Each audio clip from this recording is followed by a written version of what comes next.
Muy buenas, mi nombre es Axel Rodríguez. Voy a hablar sobre lo que es morfología colonial y celular.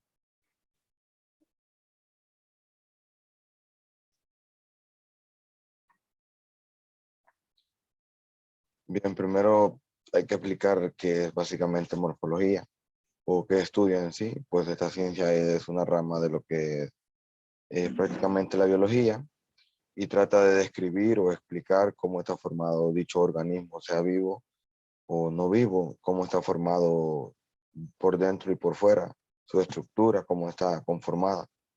Entonces, para explicar la morfología colonial, hablaré sobre las colonias de los cultivos en agar.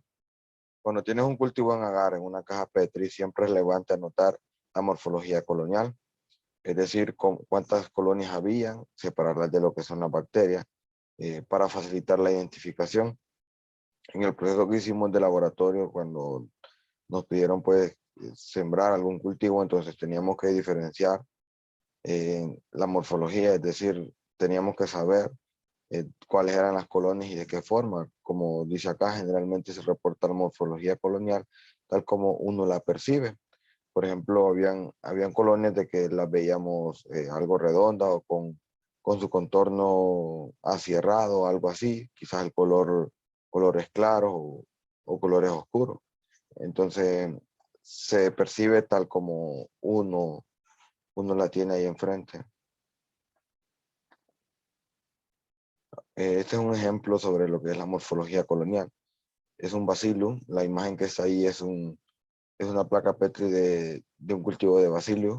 Las colonias grandes, planas, blanquecinas, forma irregular. Esta es una pequeña descripción de lo que son las colonias acá. Se ven de color claro, color casi blanco. Son planas, no tienen, digamos que así, gordura o grosor. Su forma es irregular, no hay una forma exactamente redonda o triangulada o una forma definida. También se observa una protuberancia en el centro de las colonias, lo cual les da una apariencia de huevo estrellado. No sé si pueden ver aquí en medio hay como unas manchas, que esto hace que resalten aún más las colonias. Entonces, es un claro ejemplo. Acá hay otro que es el chirichicha. Estas son las colonias que prácticamente varían según el medio de cultivo. Varían según este medio, o sea, aquí están en un eosina azul de metilenio y se puede ver como un color bastante verde, un verde bastante metálico, como dice en la descripción. Un verde muy lindo, de verdad, y aparte lo resalta el color rojo que está ahí.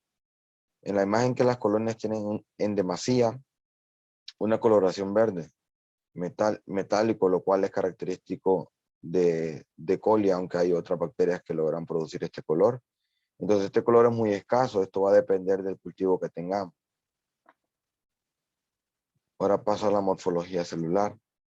Se creó con el propósito de fortalecer las líneas de investigación relacionadas con, con microscopía óptica, electrónica y análisis de imágenes histológicas.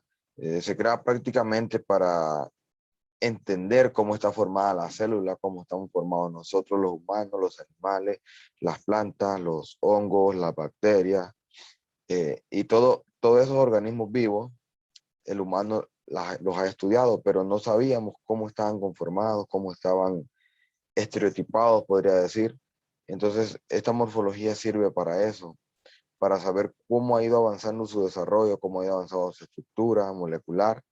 Entonces, la morfología celular se estudia mediante observación de una preparación en fresco al microscopio óptico a partir de un cultivo joven, cultivado en placa o en líquido. Entonces, una placa la vamos a analizar con un microscopio y veremos cómo está compuesta o cómo está prácticamente definida la célula.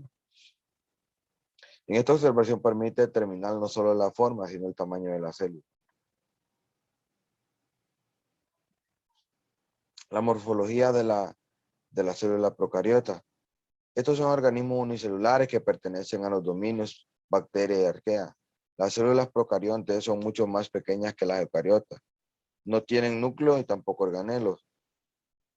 Todas las células procariontes están rodeadas por una pared celular. Muchas también presentan una capa una cápsula o capa viscosa hecha de polisacáridos.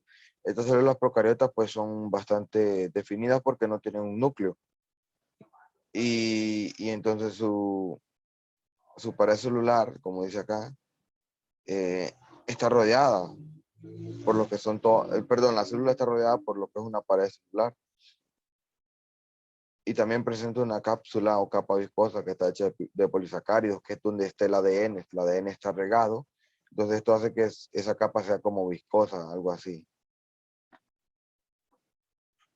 Los tipos de células procariotas son el coco, los bacilos y los espirilos. El coco es un tipo morfológico de bacteria, tiene forma más o menos esférica. Creo que logran apreciar en la imagen. Son como pelotitas, son como maules, algo así, pero de color, bien. Se ven bien bonitos, la verdad.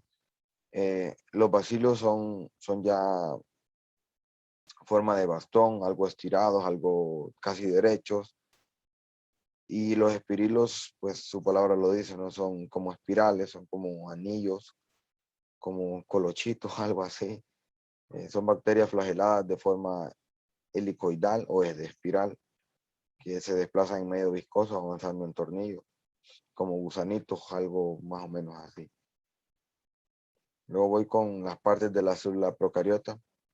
Sus partes son membrana plasmática, paracelular, citoplasma, nucleoides, ribosoma, compartimientos de la célula. Estas partes ya las debemos de saber. El compartimiento de la célula pues es donde se guarda pues su ADN o su sustancia de ADN, mejor dicho, porque está regada por toda ella. La morfología de la célula eucariota. Se le llama células eucariotas a todas aquellas células en cuyo citoplasma puede hallarse un núcleo celular bien definido que contiene la mayor parte de su material genético. A diferencia de las procariotas, estas tienen un núcleo, el cual está ahí su ADN, digamos, su tipo de sangre, podríamos decirlo. Entonces, la célula procariota, como no tiene un núcleo, pues su ADN está regado por toda ella. El paso evolutivo de la célula eucariota.